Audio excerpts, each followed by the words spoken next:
தமிழக கிராமப்புறங்களோட தலையெழுத்தை மாத்திக்கிட்டு இருக்கு கலைஞர் கனவு இல்ல திட்டம். இந்த திட்டத்தின் கீழ் தமிழக முதல்வர் சூப்பரான அறிவிப்பை வெளியிட்டிருக்காரு. இது கிராமப்புற மக்களுக்கு மிகுந்த நம்பிக்கையையும் மகிழ்ச்சியையும் ஏற்படுத்திக்கிட்டு இருக்கு. இந்த திட்டத்தின் பலனை பெறுவதற்கு நாம என்ன செய்யணும், தகுதிகள் விதிமுறைகள் என்னென்ன அப்படிங்கறத பத்தி பார்க்கலாம். தமிழகத்தோட குக்கிராமங்கள்ல இன்னைக்கும் ஓலை வீடுகளிலும் பாதுகாப்பற்ற குடிசைகளிலும் பார்த்தீங்கன்னா மக்கள் வசிச்சுக்கிட்டு தான் இருக்கிறாங்க. அவங்களோட வாழ்வாதாரத்தை மேம்படுத்தக்கூடிய நோக்கத்துல தமிழக அரசு கலைஞர் கனவு இல்ல திட்டம் அப்படிங்கிற ஒரு பிளானை செயல்படுத்தியிருக்காங்க.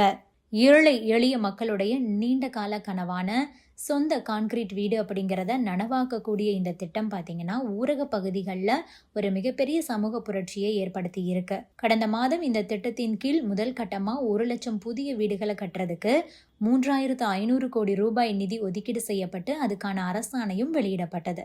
ஏற்கனவே மாநிலம் முழுவதும் சுமார் 2,00,000 வீடுகள் கட்டக்கூடிய பணிகள் பல்வேறு நிலைகளில் மும்முரமாக நடந்துகிட்டு இருக்கக்கூடிய நிலையில ஒரு கூடுதல் அறிவிப்பு வந்திருக்கு. இது கிராம மக்களிடையே பெரும் வரவேற்பையும் பெற்றதா.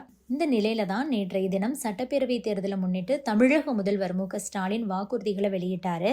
அதுல மீண்டும் ஆட்சிக்கு வந்தோம் அப்படின்னா செயல்படுத்த இருக்கிற திட்டங்கள் பற்றிய அவருடைய அறிவிப்புகளில் 2030ஆம் ஆண்டுக்குள்ள கனவு இல்ல திட்டத்தின் கீழ் கிராமப்புறங்கள்ல 5 லட்சம், நகர்ப்புறங்கள்ல 2 லட்சம்னு மொத்தம் 7 லட்சம் வீடுகள் கட்டித்தரப்படும்னு சொல்லியிருக்காரு. இந்த திட்டத்தின் கீழ் பயன்பெற விரும்புறவங்க சில குறிப்பிட்ட தகுதிகளை கொண்டிருக்கணும். இது ரொம்பவே அவசியம். குறிப்பா விண்ணப்பதாரர்கள் தமிழ்நாட்டை பூர்வீகமாக கொண்டவராகவும் கிராமப்புறங்கள்ல வசிப்பவராகவும் இருக்கணும்.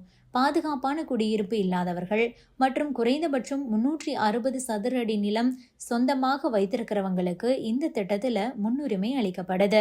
அதே வேளையில ஏற்கனவே கான்கிரீட் வீடுகள் வச்சிருக்கிறவங்க, அரசு ஊழியர்கள், ஓய்வு பெற்ற பணியாளர்கள் மற்றும் புறம்போக்கு நிலங்கள்ல வசிக்கிறவங்களுக்கு இந்த திட்டத்தின் கீழ் விண்ணப்பிக்கிறதுக்கு தகுதி இல்லை அப்படின்னு தெளிவுபடுத்தப்பட்டிருக்கு. இது உண்மையான பயனாளிகளை போய் சென்றடைகிறத உறுதி செய்யக்கூடிய வகையில வகுக்கப்பட்ட ஒரு விதி. நிதியுதவியை பொறுத்த வரைக்கும் ஒரு வீடு கட்டுறதுக்கு அரசு தரப்புல இருந்து 3,50,000 ரூபாய் மானியமா வழங்கப்படுது. இந்த பெரும் தொகை பார்த்தீங்கன்னா கட்டுமான பணிகளின் முன்னேற்றத்தை பொறுத்து 3 தவணைகளா நேரடியா பயனாளிகளுடைய வங்கி கணக்கிலேயே செலுத்தப்படுது. இதன் மூலமா இடைத்தரகர்களுடைய தலையீடு இல்லாம நிதி முழுமையாக பயனாளிகளுக்கு போய் சேருது. மேலும் கட்டுமானத்துக்கு தேவையான கூடுதல் நிதி தேவைப்படக்கூடிய பட்சத்துல வங்கிகள் மூலமா 1,50,000 ரூபாய் வரைக்கும் கடன் வசதி பெற்றுக்கொள்வதையும் வழிவகை செய்யறாங்க.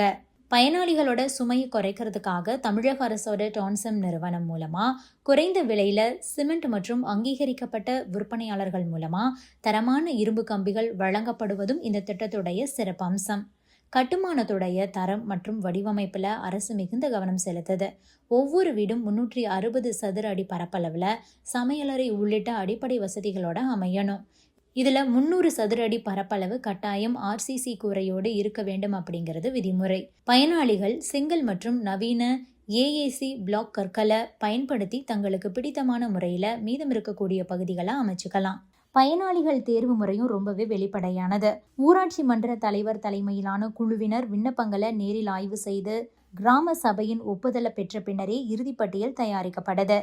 தகுதியுள்ள பொதுமக்கள் தங்களது பகுதி ஊராட்சி அலுவலகத்துல பட்டா, சிட்டா, ஆதார் மற்றும் வருமான சான்றிதழ் போன்ற ஆவணங்களுடன் விண்ணப்பித்து தங்களுடைய சொந்த வீட்டு கனவை நனவாக்கிக்கலாம்.